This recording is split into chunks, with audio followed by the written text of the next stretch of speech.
جاغلن شیمی جان قربان بشم تا حالا گل در چمن بخورده اید؟ باید با هم ایت خورش اصیل گیلانی چکنیم.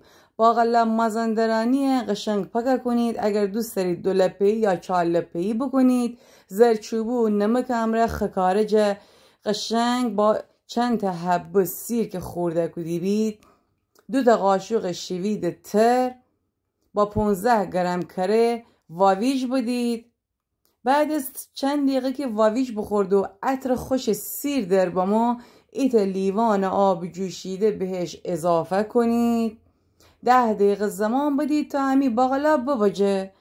بعد از 10 دقیقه که باقلا بپخته 2 تا دانه مرغانه از چمن وسط دشکنید.